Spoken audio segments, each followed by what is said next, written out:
औज़ु बिल्लाहि मिनश शैतानिर रजीम। बिस्मिल्लाहिर रहमानिर रहीम। अल्हम्दुलिल्लाहि रब्बिल आलमीन वल आक़िबतु लिल मुत्तक़ीन वल जन्नतु लिल मुवाहिदीन वन्नारु लिल आसीन। अस्सलातु वस्सलाम अला अशरफिल अंबिया'i वल मुरसलीन सय्यदना नबीना शफीना हबीब क़ुलूबना बिल क़ासिम मुहम्मद सुम्मस्सलातु वस्सलाम अला अहल बैतिही तय्यबीन अत्ताहिरीन अल-मासूमीन अल-मज़लूमीन। अम्मा बाद फ़क़द क़ाल अल्लाहु तबारक व तआला फ़िल क़ुरानिल हकीम व हुवा अस्दक़ुस सादिक़ीन व क़ालहुल हक़्क़ बिल हक़्क़। बिस्मिल्लाहिर रहमानिर रहीम। वन्नज्मि इज़ा हवा मा ज़ल्ला साहिबुकुम व मा गवा व मा यंतिक़ु अनिल हवा इन हुवा इल्ला वहियुन यूहा अल्लमहु शदीदुल क़ुवा। सल्लल्लाहु अलैहि मुहम्मद।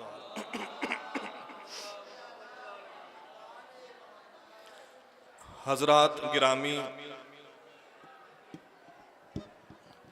बुज़ुर्गान मोहतरम, जवानाने कौम व मिल्लत, सफ़र समाअत शुरू हो चुका है और इस सफ़र समाअत को इंशाअल्लाह, जो कि आज का सफ़र है, शब तक चलना है। शब तक ये सिलसिला समाअत का और ये सफ़र जारी रहेगा। शम्मे अजर रिसालत रोशन हो चुकी है और परवाने जोंक दर जोंक शम्मे अजर रिसालत की तरफ बढ़ रहे हैं। माशाअल्लाह से आप तमाम मोमिनीन दूर दराज से गर्मी और सफ़र की सौबतें बर्दाश्त करते हुए यहाँ मौला की बारगाह में तशरीफ़ लाए। खुदावंद आलम हर कदम पर हमको नेकी इनायत फरमाए। इनकी बारगाह में आना, देखिए सभी आते हैं इनकी बारगाह में, लेकिन आने के बाद यानी अक्सर आपने देखा होगा कि इमाम ने संगरेज़ों को हाथ लगाया तो वो लालो गौहर में तब्दील हो गए। ये वाक़यात आपने सुने होंगे। या जो पानी का कतरा या संगरेज़े पत्थर नजफ में गिरते हैं वो दुर्रे नजफ हो जाते हैं। यानी जब इमाम की बारगाह में आते हैं तो अपनी हकीकत को बदल देते हैं। सलाम। तो हमें भी चाहिए कि जब हम इमाम की बारगाह में जोगीपुरा में नजफ हिंद में आ चुके हैं तो जो अपनी आदत और खसलत है वो बदल देनी चाहिए, उसको एक तरफ रख देना चाहिए। अगर हम पत्थर आए हैं, अगर हम पत्थर हैं, क्योंकि पत्थर इमाम की बारगाह में आ जाता है तो फिर पत्थर नहीं रहता, लालो गौहर बन जाता है। तो अगर हम ऐसे ही सख्त हैं, पत्थर हैं, और पत्थर की कोई अहमियत और कीमत नहीं होती, पत्थर को तो लोग ठोकरे लगाते हैं, लेकिन कभी आपने देखा यहाँ कोई अकीक और दुर्रे नजफ कहीं ज़मीन पर पड़ा हो और आपने उसको ठोकर मारी हो? नहीं, फ़ौरन उसको उठा के जेब में रखेंगे, क्योंकि उसकी कीमत और है। पत्थरों को ठोकरें मारी जाती हैं, लालो जवाहर को ठोकरें नहीं मारी जाती। तो जब तक अहले बैत के घराने से या दर से दूर रहेंगे तो हम पत्थर रहेंगे। लेकिन अब जब मौला की बारगाह में आ चुके हैं तो अब हम पत्थर नहीं हैं, हम लालो गौहर बन चुके हैं। हमारी एक अहमियत है, हमारी एक कीमत है, तो अपने आप को समझना चाहिए कि हमारी एक कीमत है। तो जब हम इमाम की बारगाह में आ चुके हैं पत्थर बनकर, देखिए बहुत दूर दराज से आज दूसरा दिन है, तो जब आए हैं इमाम की बारगाह में पत्थर, और जब इमाम की बारगाह पे झुक चुके हैं, तो अब यहां से जब जाएंगे तो पत्थर बनकर नहीं जाएंगे। तो जो चाहता हूं, अब यहां से हम पत्थर बनकर नहीं जाएंगे, अब यहां से हम कीमती लालो गोहर बनकर जाएंगे। एक सलवात पढ़ दे बर मोहम्मद व आले मोहम्मद।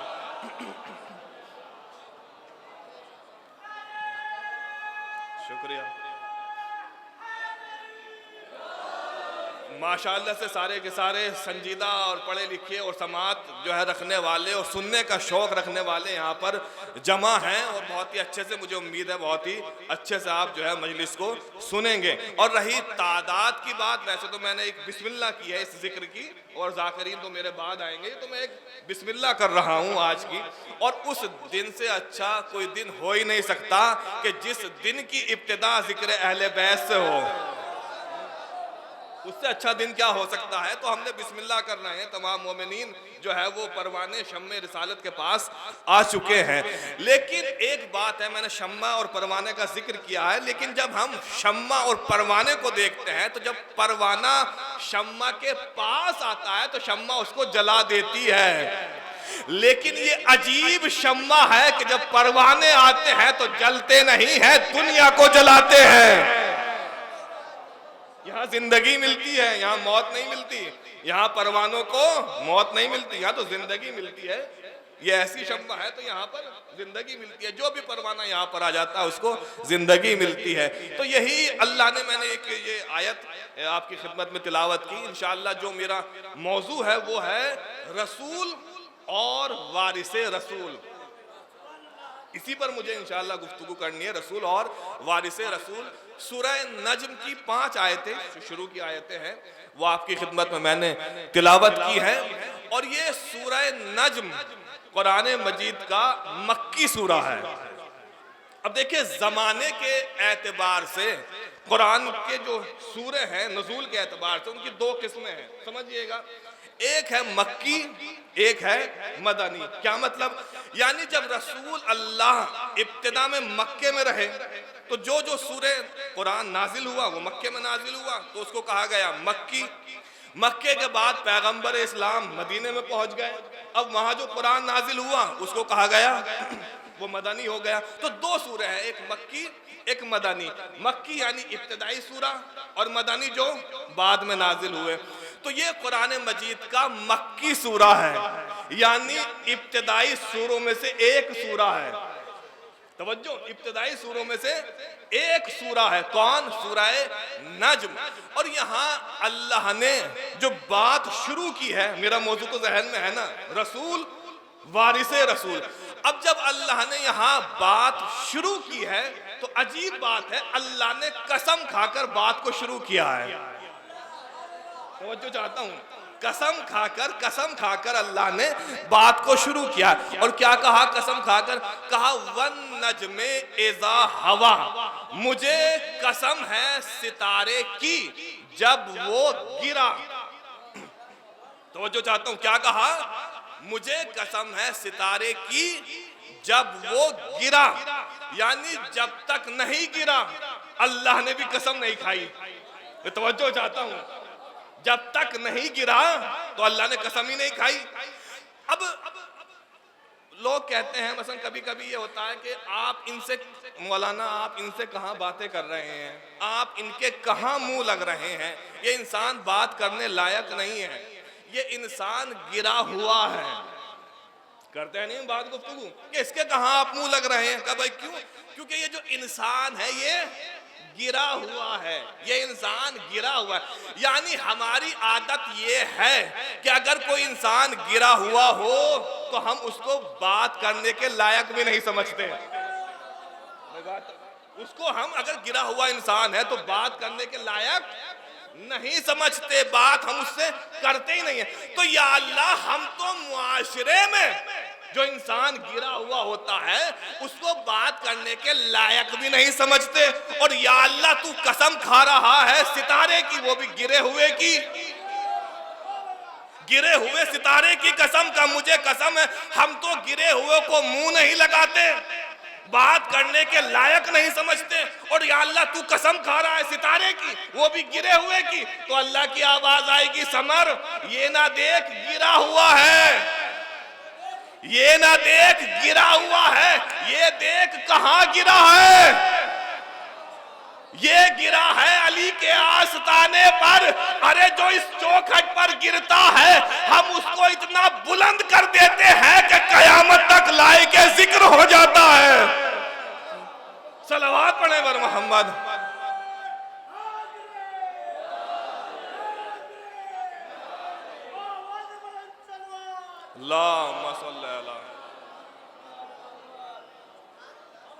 मुझे कसम है सितारे की, जब वो गिरा, मा ज़ल्ला साहिबुकुम वमा गवा, तुम्हारा साहब, तुम्हारा रसूल, तुम्हारा हादी, तुम्हारा, ये लफ्ज़ तुम्हारा बता रहा है कि यहां अल्लाह काफिरों से मुखातिब नहीं है, इसलिए काफिर तो मानते ही नहीं है रसूल को।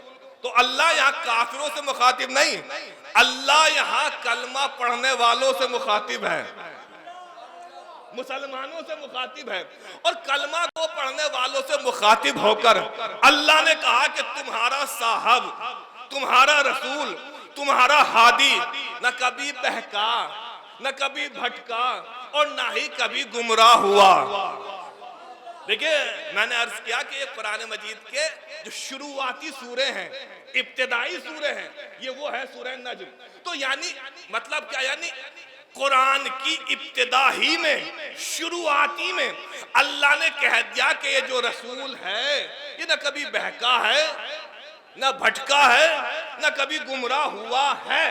देखिए बात ये है कि अल्लाह ने ये नहीं कहा कि ये जो रसूल है ये गुमराह नहीं होगा, यानी हमने इनको रसूल बना दिया, हमने इनका इंतखाब कर लिया, हमने इनको चुन लिया। अब चूंकि हमने इनको रसूल बना दिया तो अब ये गुमराह नहीं होंगे, क्योंकि हमने रसूल बना दिया तो अब ये गुमराह नहीं होंगे, अब ये भटकेंगे नहीं, अब ये गुमराह नहीं होंगे। ये जुमला नहीं कहा अल्लाह, अल्लाह ने कहा कि ये न कभी गुमराह हुआ, न भटका, न कभी गुमराह हुआ। और ये भटकने और गुमराही का मतलब क्या है? क्या मतलब है भटकने का कि रसूल भटका नहीं, गुमराह नहीं? भटकने और गुमराही का मतलब है कि ये रसूल न कभी इसने शिर्क किया, न कभी कुफ्र किया, न एक लम्हे के लिए भी बुतों की पूजा की। ये भटकने का मतलब, यानी एक लम्हे के लिए भी रसूल ने बुतों की पूजा नहीं की गुजरे हुए जमाने में। ये नहीं कि ये बुतों की पूजा नहीं करेगा, नहीं, जो गुजरा हुआ जमाना है, यहाँ अल्लाह रसूल का गुजरा हुआ जमाना बता रहा है, यानी गुजरे हुए जमाने में भी रसूल ने बुतों की पूजा नहीं की, एक लम्हे के लिए भी कुफ्र नहीं किया। या अल्लाह ये हमें रसूल के गुजरे हुए जमाने से हमें क्या लेना देना, हमें क्या मतलब रसूल के माजी से कि रसूल माजी में क्या थे, बुत परस्त थे या मुशरिक थे या का, हमें क्या मतलब? हमें तो उस वक्त से मतलब है कि जब रसूल हमको अहकाम दीन अता करेंगे, जब हमको रसूल शरीयत अता करेंगे, जब हमको रसूल मसाइल अता करेंगे, उस वक्त से हमें लेना देना। माजी से क्या मतलब? या अल्लाह ये तू माजी क्यों बता रहा है कि रसूल कभी गुमराह नहीं हुआ? अल्लाह की आवाज आएगी, मैं माजी इसलिए बता रहा हूं ताकि तुमको बता सकूं कि रसूल कभी गुमराह नहीं हुआ। तो अब रसूल के जाने के बाद रसूल की जगह पर वही आएगा जो एक लम्हे के लिए भी गुमराह ना हुआ हो, जो कभी बुत परस्त ना रहा हो। सलवात पढ़े बर मोहम्मद वाले मोहम्मद। तुम्हारा साहब, तुम्हारा रसूल न कभी बहका, न कभी भटका, न कभी गुमराह हुआ। कौन कह रहा है? अल्लाह कह रहा है रसूल को कि ये रसूल कभी भटका नहीं, कभी गुमराह नहीं हुआ, कभी भूला नहीं। कब से नहीं भूला? कब से भटका नहीं, कब से गुमराह नहीं हुआ। अब देखिए मैं यहां आपके दरमियान में हूं, अब किसी ने आपसे पूछा कि इनको जानते हैं, समर को जानते हैं? आपने कहा कि हाँ जानते हैं। का इनका किरदार कैसा है? तवज्जो, का इनका किरदार कैसा है? तो आप कहेंगे कि हम इनको 4 साल से या 10 साल से जानते हैं। भाई कोई मुझे 4 साल से, कोई 10 साल से, ऐसी अलग अलग मुद्दत से जानता है। तो आप कहेंगे कि हम इनको 4 साल से जानते हैं, लेकिन जब से जानते हैं हमने इनकी जात में कोई ऐब नहीं देखा। तो जो चाहता हूं, जब से जानते हैं, 4 से 10 से 20 साल से जब से जानते हैं हमने इनकी जात में कोई ऐब नहीं देखा, कोई नक्स नहीं देखा। यानी आपने मेरे किरदार की जिम्मेदारी जब से ली तब से मैं आपके इल्म में आया, तब से जब से आप मुझको जानते हैं, जब से आप मेरे किरदार के जामिन हैं। तो अब अल्लाह ने कहा कि ये रसूल न कभी बहका, न कभी भटका, न कभी गुमराह हुआ। तो अगर आपको जानना है कि रसूल कब से गुमराह नहीं हुए, तो पहले आपको जानना पड़ेगा कि रसूल अल्लाह के इल्म में कब से हैं। रसूल अल्लाह के इल्म में कब से आए हैं? बस जब से रसूल अल्लाह के इल्म में है, जब से न बहके, न भटके, न कभी गुमराह हुए। अरे पूरे कुरान हकीम में अगर सिर्फ ये एक आयत समझ में आ जाती तो रसूल समझ में आ जाते। अगर एक आयत समझ में आ जाती तो रसूल समझ में आ जाते, और रसूल समझ में आ जाते तो फिर अली भी समझ में आ जाते। सलावत पढ़े बर मोहम्मद व आले मोहम्मद।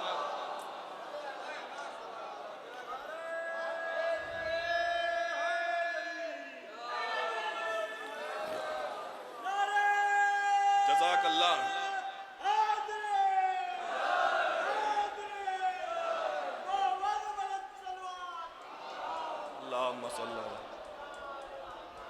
मसला तो यही है कि रसूल को नहीं समझा। मेरा मौजू रसूल और वारिसे रसूल। अगर रसूल समझ में आ जाते तो वारिसे रसूल खुद समझ में आ जाते। भाई मसला तो यही है कि रसूल को नहीं समझा। तो अल्लाह ने फरमाया कि तुम्हारा रसूल, तुम्हारा साहब न कभी बहका, न कभी भटका, और ना ही कभी गुमराह हुआ। अब अल्लाह ने कहा कि ये गुमराह हो भी सकता है, तो कैसे? इसलिए कि वमा यंतिको अनिल हवा, ये अपनी नफसानी ख्वाहिश से न कुछ कहता है न कुछ करता है। इल्ला वहीयुन यूहा। अब यहां तर्जुमा किया कि ये जो कुछ कहता है वो वही के मुताबिक कहता है। अब ये मुताबिक कहां से तर्जुमा किया? मुताबिक तो कोई लफ्ज है ही नहीं जिसका तर्जुमा किया जाए। सीधे सीधे अल्फाज हैं, वमा यंतिको अनिल हवा इल्ला वहीयुन यूहा। यानी ये जो कहता है, ये जो करता है वो वही होती है, मुताबिके वही कलाम नहीं करता। जो कहता है, जो करता है वो वही होती है, इसका हर अमल वही होता है। यानी अगर किसी को बुलाए तो वही समझना, किसी को भेजे तो वही समझना, किसी से कोई चीज मांगे तो वही समझना, और अगर किसी को बज़्म से निकाल दे तो वही समझना। तो इसका हर अमल वही है। वमा यंतिको अनिल हवा इल्ला वहीयुन यूहा। जो ये कह दे और जो ये कर दे वो क्या है? वो वही है। अब आयत का आखिरी जुमला कहा अल्लमहु शदीदुल क़ुवा। इस अल्लामा के माने सिखाना, पढ़ाना, तालीम देना। अल्लमहु यानी रसूल को पढ़ाया, रसूल को सिखाया, रसूल को तालीम दी। किसने तालीम दी? शदीदुल क़ुवा। शदीद कुव्वतों वाले ने, शदीदुल कुव्वा जबरदस्त ताकत वाले ने रसूल को तालीम दी, रसूल को पढ़ाया। अब यहां हमारे भाइयों ने ब्रैकेट में लिखा कि शदीदुल कुव्वा से मुराद है जिब्राइल। क्या लिखा कि कौन है शदीदुल कुव्वा? अल्लमहु शदीदुल कुव्वा, यानी रसूल को जिब्राइल ने पढ़ाया। शदीदुल कुव्वा मतलब जिब्राइल, जिब्राइल ने रसूल को तालीम दी। अरे बड़े अफसोस की बात है, अगर कोई नॉन मुस्लिम कुछ लिखता है रसूल के बारे में तो कहते हैं कि इसने तौहीन रिसालत की है, इसका सर तन से जुदा करना चाहिए, इसलिए कि इसने रसूल की तौहीन की। अरे इससे बड़ी तौहीन क्या होगी, इससे बड़ी तौहीन क्या होगी कि जिब्राइल रसूल को पढ़ाए। जिब्राइल ने रसूल को पढ़ाया, जिब्राइल ने रसूल को तालीम दी, इससे बड़ी तौहीन और क्या हो सकती है। क्या कहा कि रसूल को जिब्राइल ने पढ़ाया। तो भाई अगर आपके ईमान और आपके अकीदे के मुताबिक रसूल को जिब्राइल ने पढ़ाया तो फिर मुझे भी हक है कि मैं अपने अकीदे का इजहार करूं। तवज्जो चाहता हूं, अगर आपके अकीदे के मुताबिक रसूल को जिब्राइल ने पढ़ाया है तो हमारे अकीदे के मुताबिक जिब्राइल को अली ने पढ़ाया है। सलवात पढ़े पर मोहम्मद व आले मोहम्मद।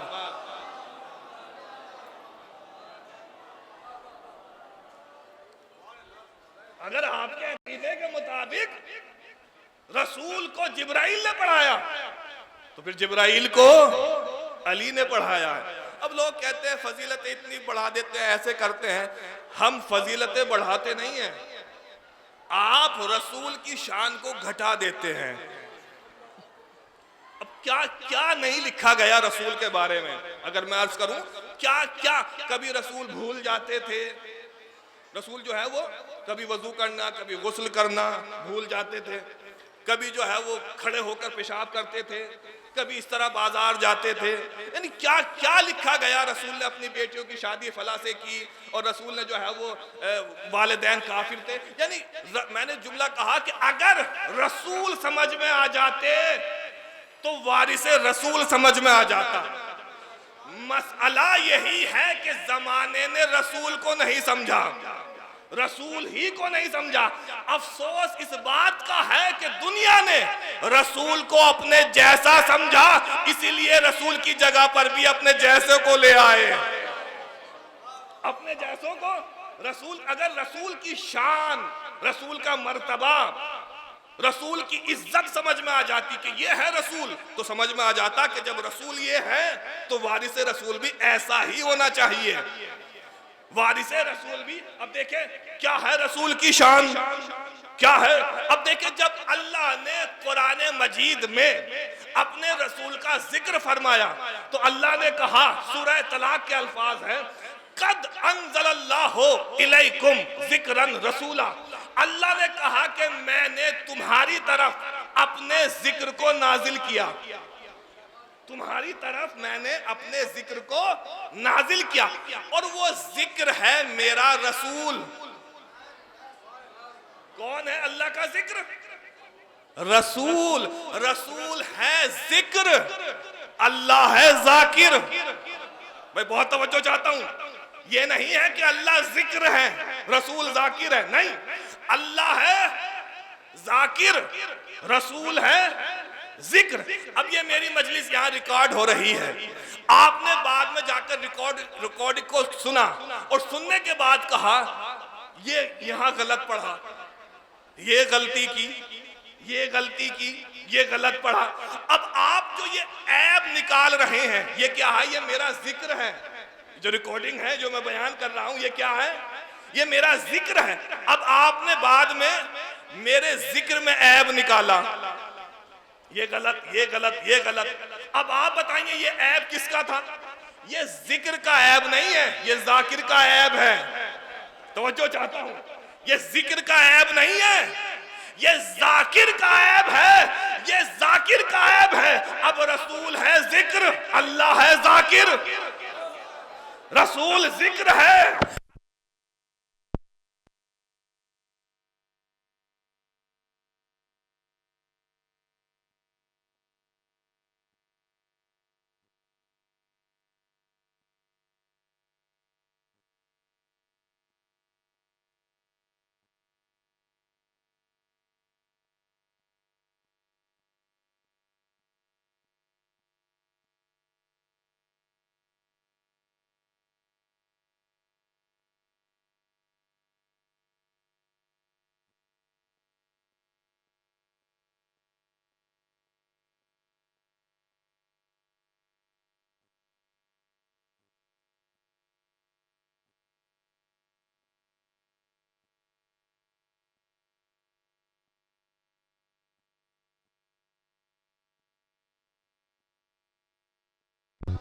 अल्लाहुम्मा सल्ली अला मुहम्मद।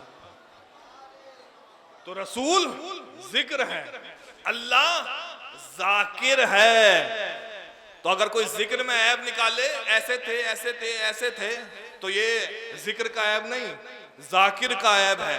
तो अल्लाह ने कहा कि मैंने तुम्हारी तरफ जिक्र को नाजिल किया, और वो जिक्र है मेरा रसूल। देखिए अरबी जबान का कायदा ये है कि जब यहाँ लफ्ज नुजूल आता है, नुजूल नाजिल, तो इसका मकसद और माना होता है बुलंदी।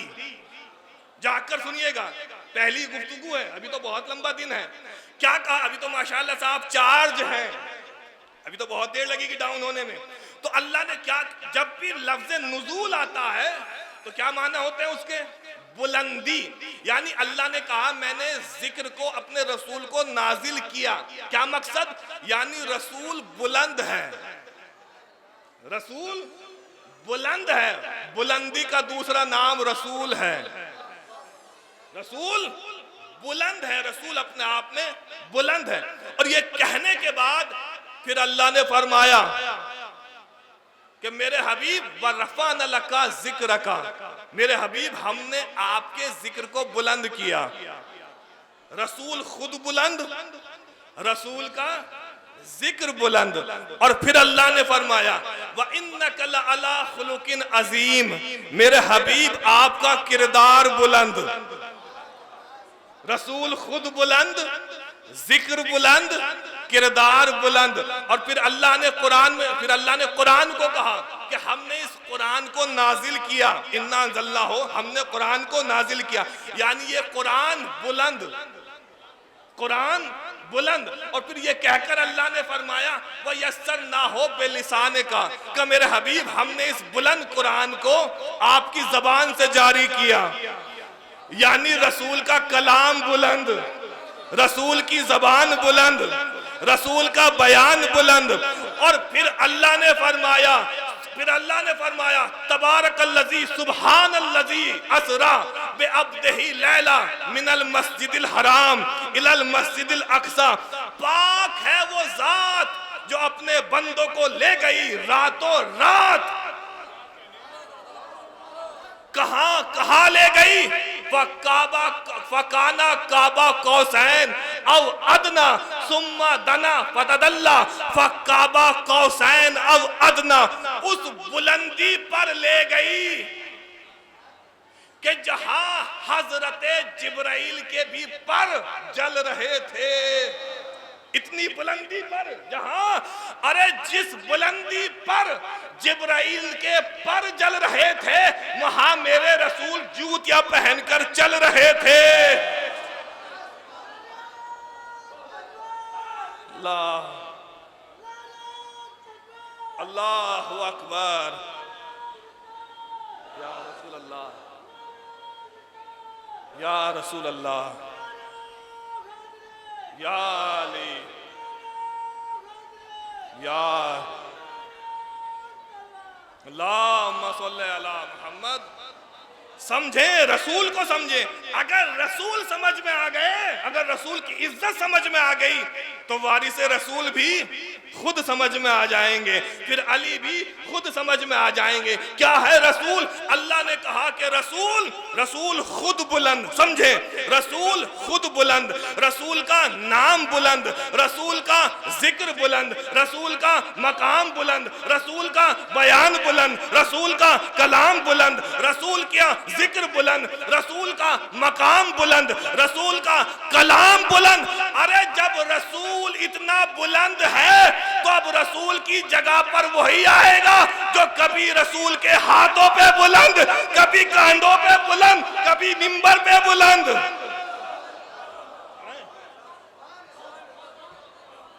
तो जब रसूल बुलंद है तो रसूल की जगह पर बुलंद ही आएंगे, गिरे हुए नहीं आएंगे। गिरे हुए को हम नहीं मानेंगे। अगर गिरा हुआ रसूल की जगह पर आएगा, इसलिए कि रसूल नाउज़ुबिल्लाह गिरे हुए होते तो आप चाहे जिसको बिठाएं, लेकिन जब कुरान में अल्लाह ने कह दिया कि वो है रसूल का मकाम, इतना बुलंद है, तो रसूल की जगह पर भी इतना ही बुलंद आएगा। अब ये दुनिया ने जानबूझकर, सियासत है बहुत बड़ी, जानबूझकर रसूल की जात में ऐब निकाले गए। ऐसे थे, ऐसे थे, जानबूझकर रसूल को गिराया गया। क्यों?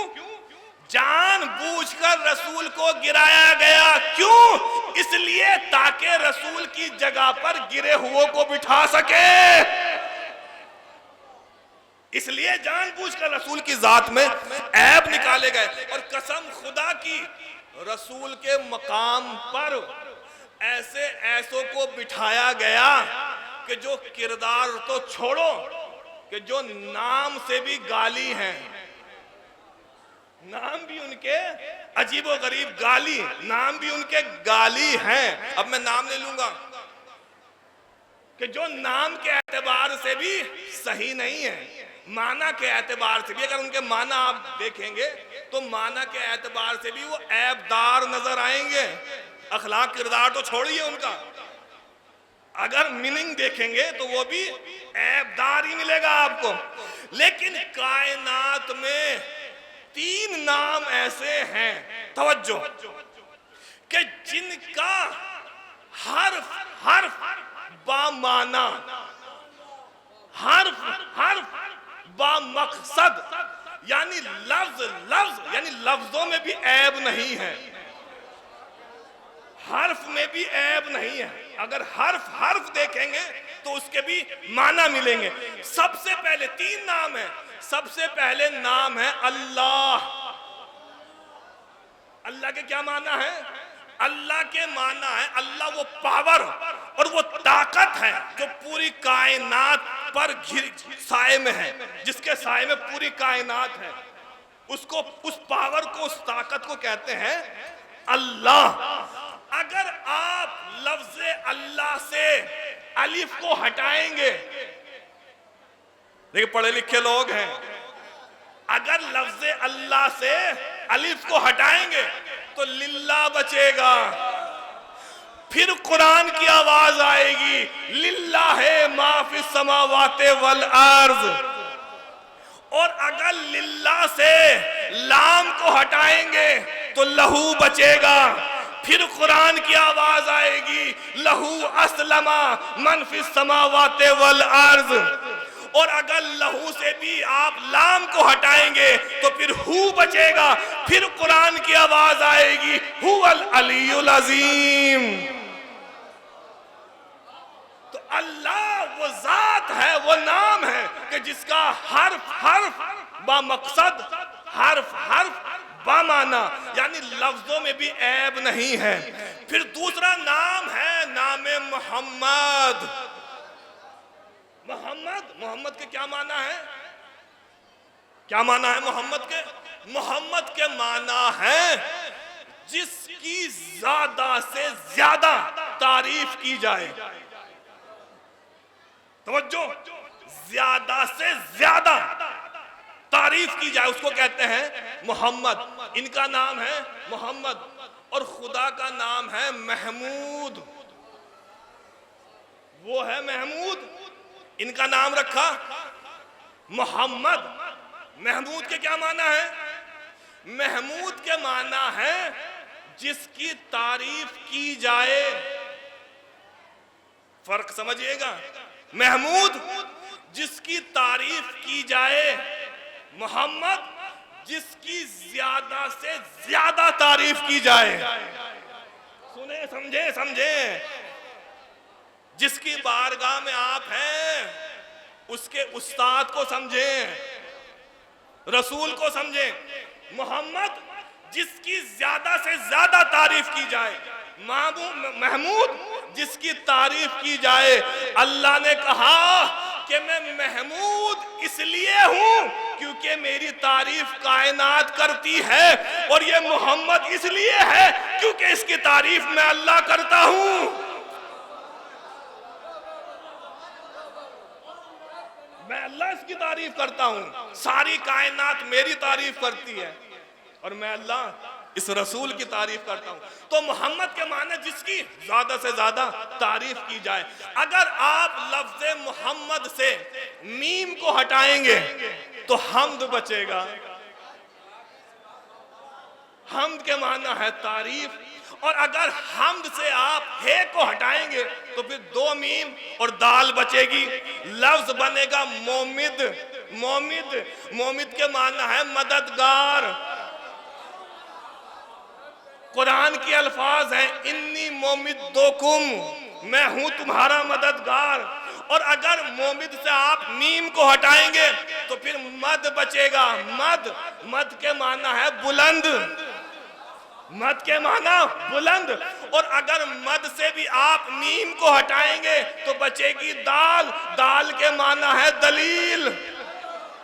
दाल के माना दलील, यानी मुस्तफा खुदा की वहदानियत की दलील है। तो ये वो नाम है, ये वो नाम है ना खुदा का हर्फ हर्फ बामाना, खुदा का हर्फ हर्फ बामकसद। इसी तरह मोहम्मद का हर्फ हर्फ बामाना, हर्फ हर्फ बामकसद। और इसके बाद तीसरी जात है अली। अल्लाहुम्मा सल्ली अला मुहम्मद।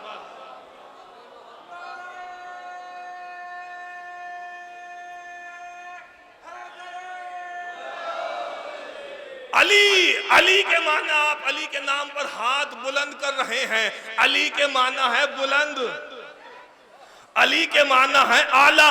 अगर आप अली से ऐन को हटाएंगे तो ली बचेगा। ली, फिर कुरान की आवाज आएगी वशकुरू ली, मेरा शुक्र अदा कर। और अगर लफ्ज़े ली से आप लाम को हटाएंगे तो फिर याए निस्बती बचेगी, जिसके माना होता है मेरा, यानी अल्लाह ने कहा अली मेरा, अली मेरा। अब ये तीन नाम मैंने आपकी खिदमत में अर्ज किए। अब पूरी कायनात मुझे इन जैसे हसीन नाम दिखा दे, इन जैसे प्यारे नाम दिखा दे कि जिनका हर्फ हर्फ बामाना, जिनका हर्फ हर्फ बामकसद, जिनके ना हर्फ में कोई ऐब है, जिनके ना इस्म में कोई ऐब है, जिनके ना इस्म में कोई ऐब है। अरे जिनके जिनके जिनके इस्मों में अल्लाह ने ऐब नहीं रखा, तुम उनके जिस्मों में ऐब ढूंढ रहे हो। सलवात पढ़ते पर मोहम्मद व आले मोहम्मद।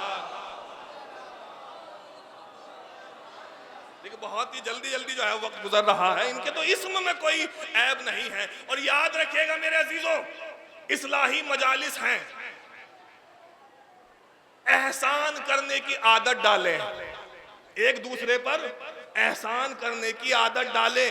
इसलिए कि अल्लाह कहता है हल जज़ाउल एहसान इल्लल एहसान, एहसान का बदला एहसान है।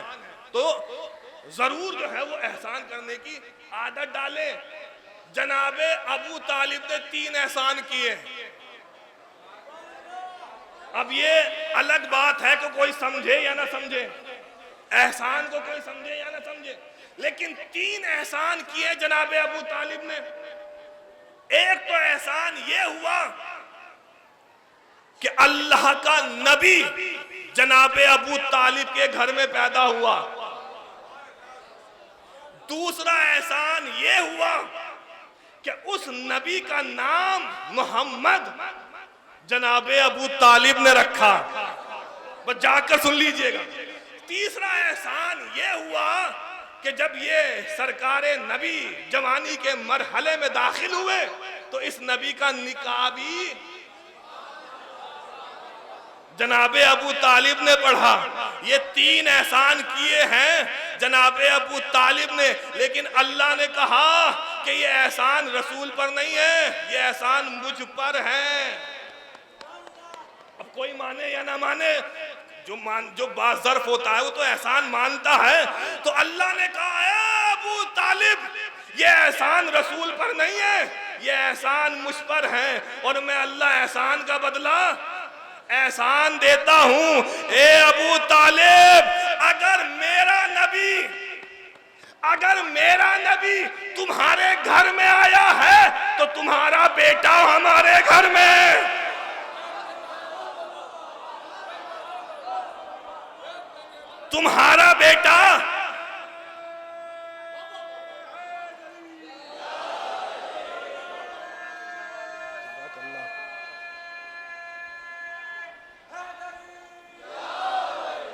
तुम्हारा बेटा, अल्लाहुम्मा सल्ली अला,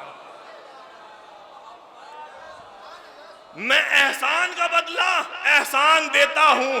अगर हमारा नबी तुम्हारे घर में आया है तो तुम्हारा बेटा हमारे घर में आएगा। और ए अबू तालिब, अगर हमारे नबी का नाम आपने मोहम्मद रखा है तो आपके बेटे का नाम अली हम रखेंगे, अली नाम हम रखेंगे। और ए अबू तालिब, मैं एहसान नहीं रखता, मैं एहसान का बदला देता हूं। अगर आपने मेरे नबी का निकाह जमीन पर पढ़ाया है तो आपके बेटे का निकाह मैं अर्श पर पढ़ूंगा।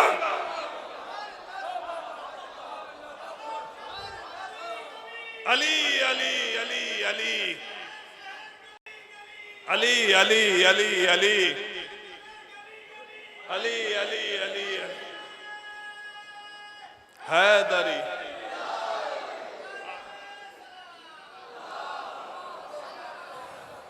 आपके बेटे का निकाह हम अर्श पर पढ़ेंगे।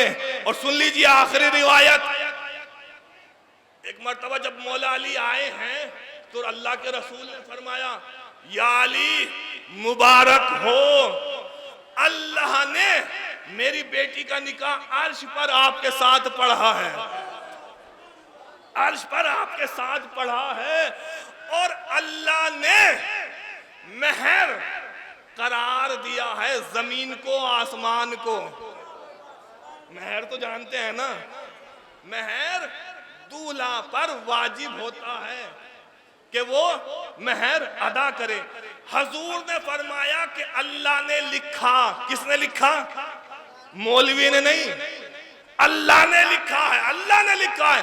जमीन आसमान, फातिमा का महर आपके लिए लिखा है जमीन आसमान। अभी मैं यहाँ आया, आपने मुझे कहा कि वो बकराईद के बाद हमारे बेटे का निकाह आपको पढ़ना है, शादी है, बैठे हुए हैं। किसी ने कहा कि बकराईद के बाद हमारे बेटे का निकाह पढ़ना। मैंने कहा ठीक है पढ़ूंगा। अब जब बकराईद पर तारीख आई और मैंने जो वो निकाह नामा होता है मैंने उसको पूरा करना शुरू किया, तो जो महर का कॉलम होता है मैंने वहां लिख दिया 1 करोड़ रुपया नकद, 1 करोड़ रुपया नकद। अब जैसे ही आपने देखा सर पकड़ कर बैठ गए, कहा किबला ये क्या कर दिया आपने? कहा क्या हुआ? कहा ये 1 करोड़ रुपया। मैंने कहा कि किबला कम से कम इतना तो लिखते कि जितना मेरा बेटा अदा कर देता। मैं जुमला कह गया अपना, इतना तो लिखते कि मेरा बेटा अदा कर देता। अब मैंने कहा भैया ठीक है, मैं तो आपकी ये जाहो हशम देख रहा था, इतना जो है खर्च हो रहा था, मैं समझा बहुत अजीम हस्ती हैं आप, इसलिए मैंने 1 करोड़ लिख दिया। अब बताएं कसूर किसका है? अब आप बताएं किसका कसूर है? कसूर है लिखने वाले का। क्यों लिखा? उसके इल्म का कसूर है। मैंने गलत समझा, मेरे कसूर है ना, क्योंकि मैंने गलती की है। गलती की है निकाह पढ़ने वाले ने, निकाह पढ़ने वाले ने गलत लिखा, उसके इल्म की कमी है। अब अल्लाह ने मौला अली का महर लिखा है जमीन और आसमान। महर में लिखा है जमीन या आसमान। अब या तो ये कहिए कि अल्लाह को पता नहीं था कि अली की औकात क्या है, बस यूं ही लिख दिया। अल्लाह को पता नहीं था, बस ऐसे ही लिख दिया। या फिर तस्लीम करो कि खुदा की नजर में मेरा अली इतना बड़ा बादशाह है कि जमीन भी अली की है, आसमान भी अली का है। अली मौला, अली मौला, अली मौला, अली मौला, अली मौला, अली मौला, अली मौला। जज़ाकल्लाह, अल्लाह सलामत रखे। अब देखें माशाअल्लाह से सारे पिंडाल भरा हुआ है, भर चुका है। कुछ लोग अंदर बैठे हुए हैं, कुछ लोग बाहर से भी मजलिस को सुन रहे हैं। लेकिन अजीब जुमला कहा जाता है सुनने वालों पर। कहते हैं मतलब पढ़कर बैठते हैं कि वो जो ये अंदर बैठे हुए हैं ये हैं आमाल वाले, और जो बाहर खड़े होकर सुन रहे हैं वो हैं शीरमाल वाले। अब मुझे नहीं पता कौन कौन इस जुमले से एग्री है। अब मुझे बताएं, इस जो ये तपती गर्मी है, इस पूरी तपती गर्मी में जो लोग आप बैठे हुए हैं और जो बाहर भी लोग हैं, इनमें मुझे एक इंसान दिखाए जो शीरमाल वाला हो। मुझे एक इंसान दिखा दे कि ये इंसान शीरमाल वाला है। अरे ये कौम शीरमाल की भूखी नहीं है, ये कौम ये शीरमाल की भूखी कौम नहीं है, ये कौम तबरुके हुसैनी की भूखी है। चाहे पानी पिलाओ या शीरमाल खिलाओ, ये तबरुके हुसैनी की भूखी है। और इस तरह की तनकीदे और ये इशारे करके इस कौम को तबरुके हुसैनी से दूर मत कीजिए, इसलिए कि ये कौम तबरुके हुसैनी से दूर हो गई तो कसम खुदा की जलजले आ जाएंगे। तो इस कौम को तबरुक से दूर मत कीजिए। बहुत अहमियत है तबरुक की। कोई शीरमाल वाला और कोई आमाल वाला यहाँ ऐसा कोई नहीं है। कहां बैठ रहे हैं मुझे तो कहीं नजर नहीं आ रहा। और मैंने तो मजलिसों में अक्सर ये सुना है कि भाई जो बैठे हुए हैं उनको पहले दो। कहीं मैंने नहीं सुना कि जो खड़े हुए हैं उनको पहले दो। तो खड़े हुए शीरमाल के चक्कर में नहीं है, बैठने वालों को पहले मिलता है, बैठने वालों को पहले मिलता है। तो ये तबरुक की ग़िज़ा है, इसमें शिफा है, इसमें दवा है। और तबरुक की अहमियत क्या है ये जाकर आप करबला में देखें, ये आप इमाम रजा के रोजे पर देखें। जब दस्तरखान से फारिग होकर, इमाम रजा के दस्तरखान से फारिग होकर जब ज़ायरीन बाहर आते हैं ना, तो लोग हाथ फैलाए खड़े होते हैं। कुछ है क्या, कोई टुकड़ा बचा हुआ है, हो तो हमें दे दो। ये है तबरुक की अहमियत। अज़ीज़ो, जो चीज इनसे मुतमस्सिक हो जाती है वो हर चीज तबरुक बन जाती है। अजरुकुम अल्लाह। आप यहाँ मजलिस अपने उरूज पर है और उरूज का नाम मसायब है। यहाँ आप रो रहे हैं और हर शख्सियतें मजालिस में आती हैं। जब इमाम हुसैन पैदा हुए हैं और जब शिकम में थे तो अपनी वालदा से बातें करते थे।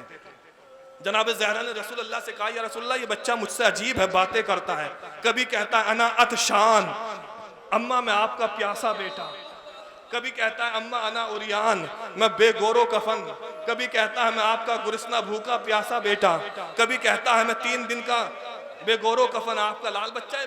बाबा ये कैसा है? तो पैगंबर इस्लाम कहते हैं बेटा इंतजार करो। अब वो घड़ी आई कि जब सुल्ताने करबला शिकमे मादर से आगोशे मादर में आया। जैसे ही आया सब लोग, घर का माहौल था, सब लोग हंस रहे थे, मुस्कुरा रहे थे। आसमान से फरिश्ते मुबारकबादी के लिए आ रहे थे। इतने में रसूल की आंखों में आंसू आ गए, रसूल की आंखें झलकने लगी। जनाबे सैयदा फरमाती हैं, या रसूल अल्लाह मेरे बाबा इतने लोग मुबारकबाद दे रहे हैं, खुश हैं, क्या आपको मेरा बच्चा अच्छा नहीं लगा?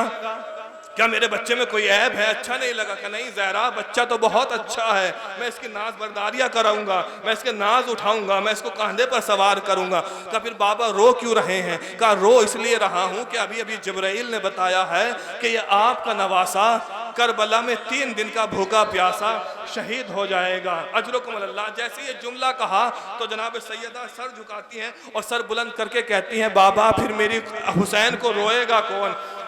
क्या मेरे कोई होगा जो मेरे हुसैन को रोएगा? का नहीं, उस वक्त ना अली होंगे, ना हसन होंगे, ना आप होंगी, कोई नहीं होगा। का कौन रोएगा उस वक्त? मेरे हुसैन का जिक्र कौन करेगा? तो जनाब रसूलुल्लाह फरमाते हैं कि ज़हरा फिक्र ना करना, अल्लाह एक कौम बनाएगा जिसके जवान हुसैन का मातम करेंगे, बूढ़े भी हुसैन का, बूढ़े भी यहाँ पर जमा हैं, छोटे छोटे बच्चे भी यहाँ पर हैं। गर्मी है लेकिन छोटे छोटे बच्चे हैं। आप सब दुआए ज़हरा हैं, आप सब पेशिन गोई जनाब रसूल खुदा है। कहा कौम होगी होगी जिसका बच्चा बच्चा बूढ़ा बूढ़ा हुसैन हुसैन करेगा।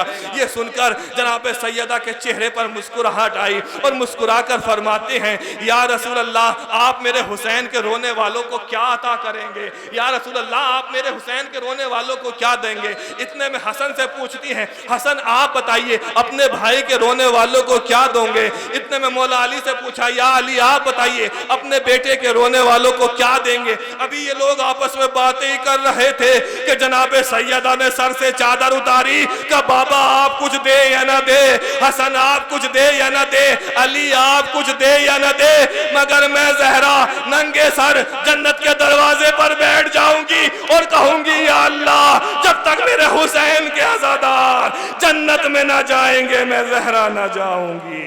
इन्ना लिल्लाहि व इन्ना इलैहि राजिऊन। रज़न बिक़ज़ाइही तस्लीमन लिअम्रिही।